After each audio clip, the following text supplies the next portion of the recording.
wa Big Boss. Ni kipi ambacho kwenye maisha yanayoigizwa kwenye Big Boss, uhalisia wa Crown, uhalisia wa Matua, uhalisia wa Kiulizo,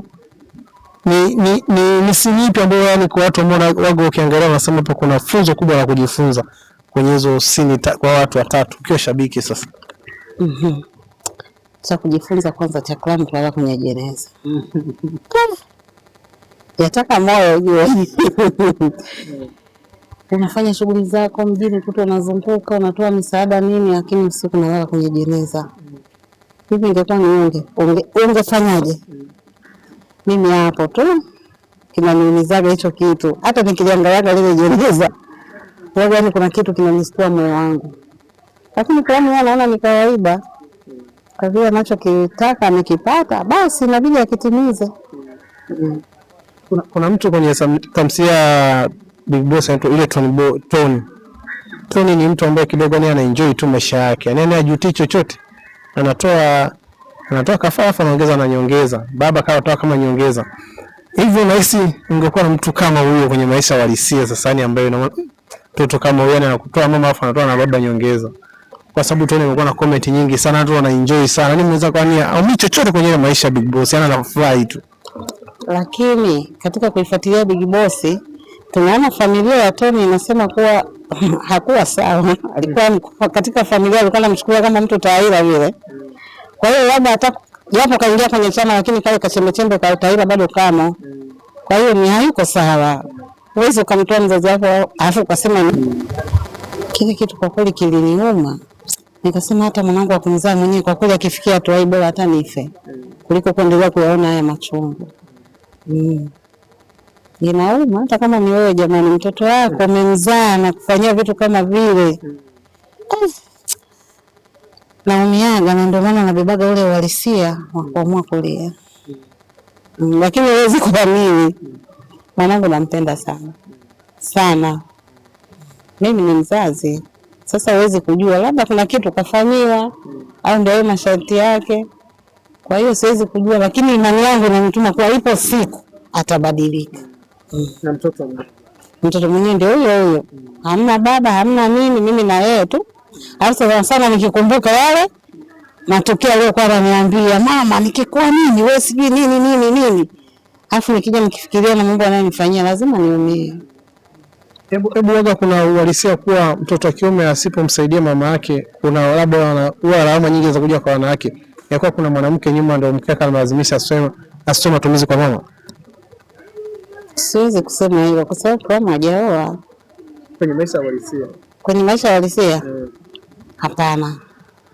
Mimi nakaa na mkwe wangu utafikiri mdogo wangu. Yaani ananipenda nampenda. Tena mimi ndo nakuwa mtetezi wa ndoa yake. Yaani tunaishi vizuri mpaka kiasi kwamba majirani walikuwa wanajua yule ni mwanangu, afu mume wake ndo mkwe wangu ambaye mwanangu mimi. Mwanangu anasafiri, mimi naweza nikakaa pale na mwanangu tufanye hivi, tunashirikiana. Masuala ya watoto shule, saa nyingine yeye anakuwa yuko busy na kazi, namwambia acha mimi nitaenda. Hivyo kwa hiyo mtu ajue kama yule ni mkwe wangu, anajua yule ni mtoto wangu. Na hata yeye mwenyewe anambia mama wewe nakuchukua kama mamangu mzazi kuliko mamangu mzazi. Sasa hapo sielewi kwa wanawake wengine, lakini mimi kwa upande wangu hapana. Ukiwa kama shabiki wa Big Boss, sio msanii sasa. Hapa nazungumza na shabiki wa Big Boss. Ni kipi ambacho kwenye maisha yanayoigizwa kwenye Big Boss, uhalisia wa Crown, uhalisia wa Matua, uhalisia wa Kiulizo, ni siri ipi ambayo yani kwa watu ambao wago ukiangalia wanasema hapo kuna funzo kubwa la kujifunza kwenye hizo siri kwa watu watatu ukiwa shabiki sasa? Cha kujifunza kwanza cha Crown kulala kwenye jeneza. Yataka moyo ujue. Unafanya shughuli zako mjini kuto unazunguka unatoa misaada nini, lakini usiku unalala kwenye jeneza. Hivi ingekuwa ni ungefanyaje? Mimi hapo tu kinaniumizaga hicho kitu. Hata nikiliangalia lile jeneza, yaani kuna kitu kinanistua moyo wangu. Lakini kwa mimi naona ni kawaida. Kwa vile anachokitaka amekipata, basi inabidi akitimize. Kuna mtu kwenye tamthilia Big Boss anaitwa ile Tony ni mtu ambaye kidogo ni anaenjoy tu maisha yake. Yaani hajutii chochote. anatoa kafara afu anaongeza na nyongeza. Baba kawatoa kama nyongeza.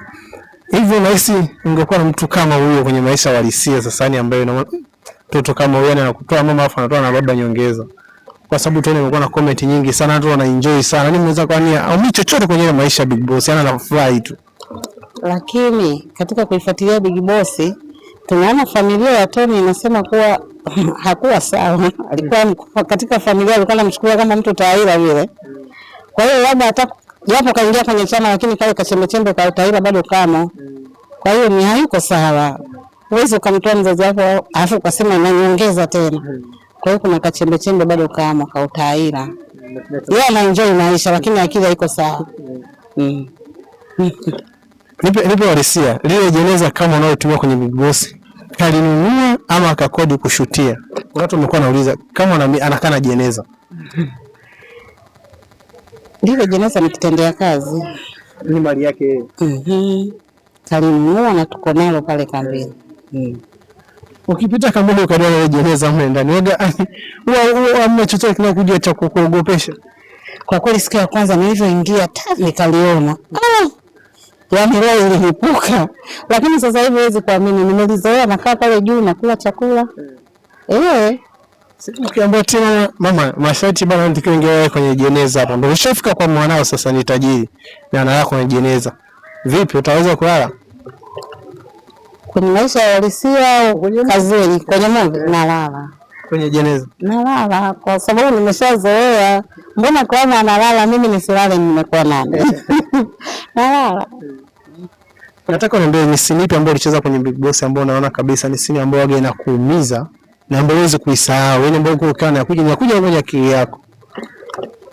Scene inayoniumiza ni ile episode ya pili. Klama amekuja kuniambia mama utanisamehe kwa hiki nitakachokiongea. No. Aliniambia mama ile ambayo namshukuru kwamba asante kwa kunilipia deni. Ile iliniumiza sana. Kwa sababu ilinikumbusha ilinikumbusha msimu wa kwanza. Alikuja kuniona hakuniachia kitu. Alafu alivyotoka hapo akagawa hela mitahani. Na mimi hizo taarifa nikaja nikazipata. Kwa kweli kile kitu kiliniumiza sana. Kwa hiyo ile scene imenikumbusha season 1. Alafu vile bado kaja kanilipia deni, kumbe ana shida yake nyingine mwenyewe binafsi. Niliumia nikamtolea maneno makali. Mchungaji wako Chiko ni mmoja wa wasanii ambao wamecheza na wewe vizuri sana kwenye ile scene ya maombi. Kuna ile amecheza scene ambayo ni scene ambayo watu kwa wamekupenda sana wewe na Chiko. Chiko ukimwona Chiko ni msanii wa design gani kwenye uigizaji wake? Mimi Chiko ananifurahisha tu kwenye uchungaji wake. Ana perform. Chiko ni Muislamu, lakini ukiambiwa Chiko ni Muislamu huwezi kuamini. Aliubeba uhalisia. Alafu ile scene ambayo tulicheza ameniombea nimepona. Sikutegemea kama ataweza kuingiza hata pambio. Lakini ghafla nikakuta kaingiza pambio, watu wote tukalipokea, scene ikaenda. Chiko anataka rudisha aingize kwenye chama. Chiko ni baba wa imani. Yaani Chiko ana imani ya kutoka kwa Mungu, sio wachungaji feki. Yeye ana imani. Na ndio maana hata mke wake akimshawishi anafikia tu hadi ya kumpiga vibao. Kwa hiyo sidhani kama sio atashawishika na nini mpaka akubali kuingia huko kwa klabu. Hicho kama anachokifanya kwenye Big Boss kinakuwa kama kina watu anatoa kama siri za watu.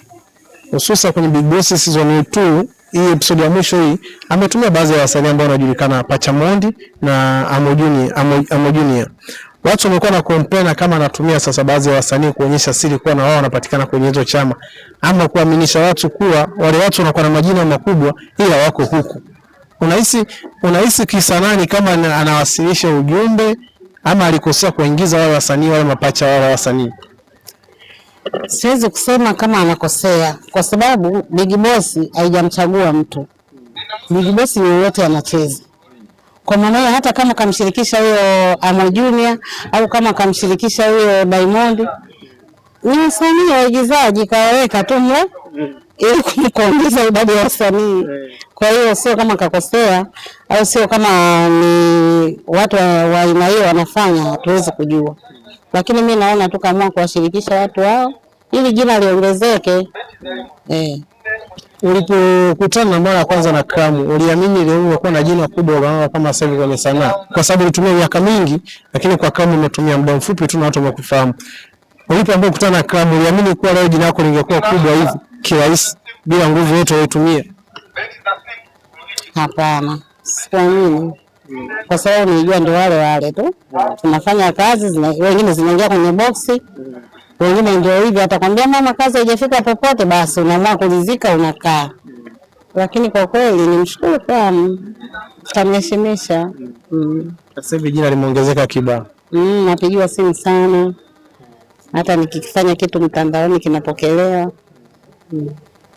Kama umekuwa ni daraja la baadhi ya wasanii wengi, kila mtu anatamani kukutana naye na kufanya naye kazi, lakini kama ni msanii ambaye pia anaweza kama miongoni mwa wasanii ambao waaminisha watu kwa YouTube wanapata hela na kuwekeza nguvu na kuanza kufanya kazi.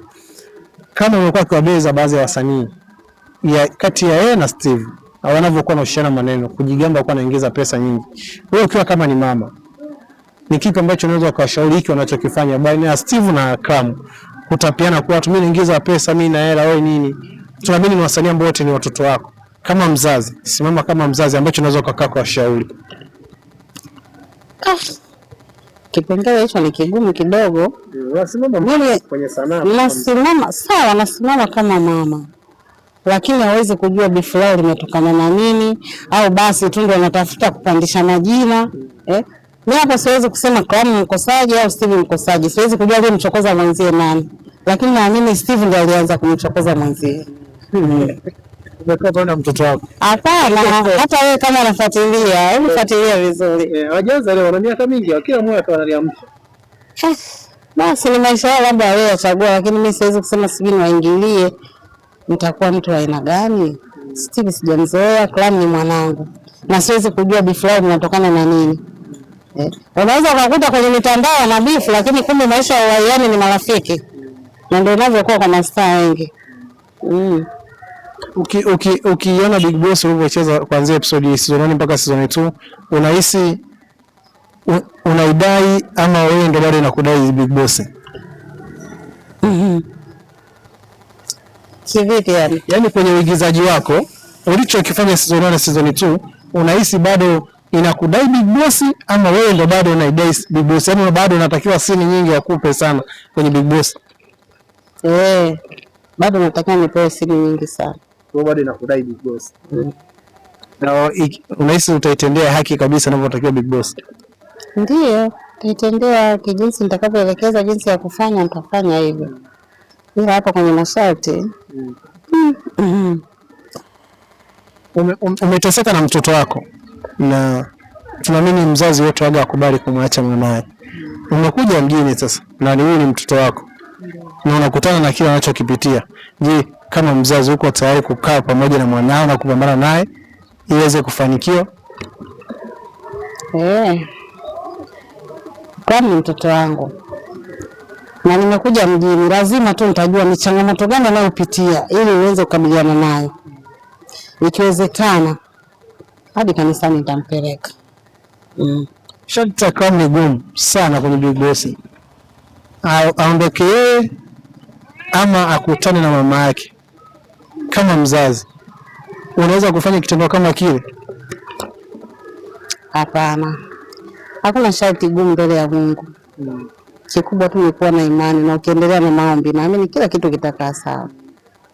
Kama kuna nguvu